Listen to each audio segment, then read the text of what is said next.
Hello kids! It's Thursday. I enjoyed all your videos and hearing about all your weird dreams. We have weird people in this group.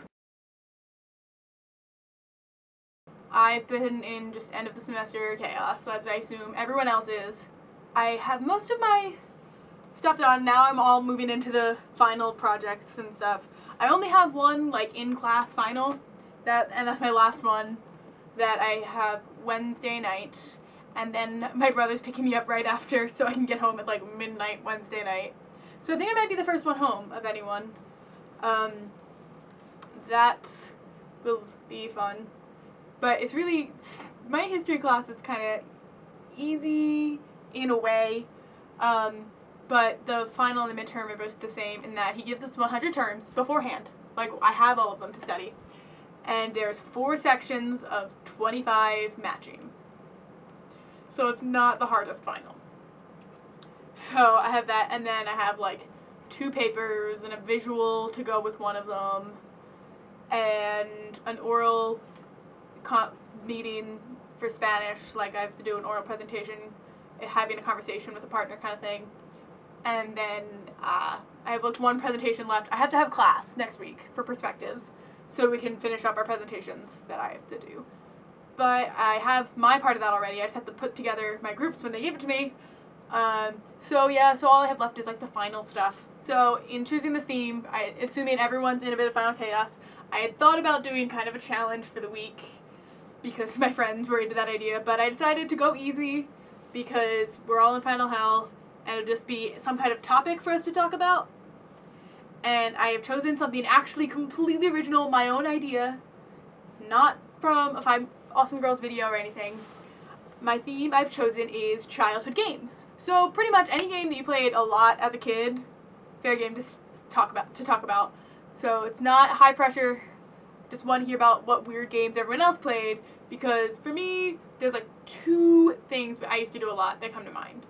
One was, I remember, especially when I used to have this like gymnastics mat, it was just like the 3 parts, it was pretty small, but I remember a lot playing boot camp with Mary Kate and her friends, where I think it might have been right around the time she was in 8th grade, or probably a little younger than that, because she might not be willing to play that when she was in 8th grade, especially with her little sister.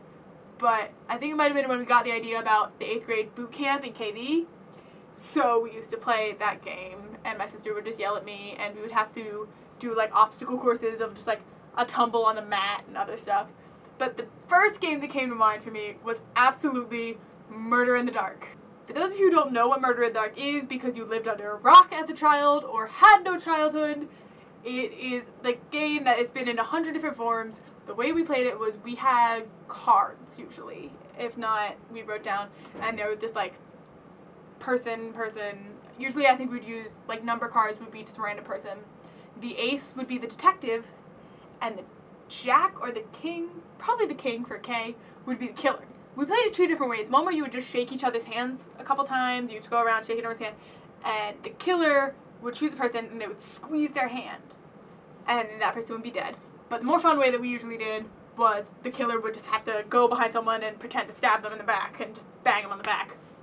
And after that, that person's dead, you bring out the detective, and you all line up. We used to always sit on a swing set, and the detective interrogates everyone and has to figure out who it was. And my dad used to play this sometimes with us, and he was like the most fun for some reason to be the detective. We thought he was hysterical because he would yell at us really loud, and we used to have bits that we got driven into the ground. I remember as we got older, certain people, like I think it was Matt Shinton at Mary Kate. I'm shocked he was even playing with us, but I'm pretty sure he was the first to say he was hanging at the Playboy Mansion. It was his alibi for not being the killer. But Greg Espinshade, could never say the name of the child either, Greg Espinshade started the use of pretending not to speak English, and he would just make random noises that sounded like Chinese. And that was the funniest when my dad would be the detective, is because he would yell, like, "You don't speak English!" He would pretend to be like really, not racist, but like if you don't speak English, I'm gonna punch you in the face. And I don't know, but my dad was really funny when we would do that. So we would literally cheat, so he would always be the detective. Because it wasn't much fun when he was just like a person. He was pretty clever though. But those were definitely a game that I always wanted to play whenever it was dark out and we were looking for something to do. But important computer games. Computer games are very important. Putt Putt Goes to the Moon. Anything Nancy Drew. And the stupid Barbie games I played in that one Discovery Time class I took that was just computer games where we would stay after to play on the computers in the computer lab. But Putt Putt Goes to the Moon. When I would go to my cousin's house, Pajama Sam, when he's afraid of like the lightning or whatever. That was a big one. And Nancy Drew. Just lots of Nancy Drew. Oh! And I remember I had an Arthur Learning to Read game where you're like with DW, and I remember at the end you got ice cream and all these weird flavors. And it took like all the names literally, like Moose Tracks had moose antlers, and there was one with shoelaces. I don't know. And I definitely had one of Hunchback of Notre Dame and one of The Lion King, where Timon and Pumbaa were like dropping bugs, and you had to catch the bugs to eat them. I don't know. But yeah, I just said I don't know, really weird. Don't judge me. But those were my major childhood enjoyments. And now I want to hear about what weird games you guys played. Hopefully you're not all stressing out, and if you are, play some of those games. Tonight I played a game called Sheep that I'm totally teaching you guys.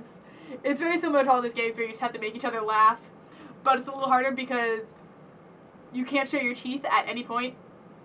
And when you do, there's like, it's like horse where you get letters, but instead you get actions. So the first time you show your teeth, you have to go like this, and the second time this, and the third time this, but you have to keep playing the game, and then if you lose after that, and really, once you get to this point, and once it's you're screwed. There's no winning, and you're out after that.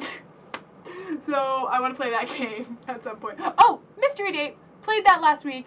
Chris Evans was not the one in love with me. I was sad, but that was also a game I played a lot as a kid. Alright. I'll see you guys later. I hope your finals week goes well, and I can't wait to see everyone at Christmas break when we don't have any schoolwork for a whole month, guys. Think about this. For a month, we are free from schoolwork. I mean, I know in the summer we have, you know, it's like 3 months, but we've never had this Christmas thing where we don't have anything. Like, I'm so excited. Anyway, have a good week, guys. I'll see you on your days.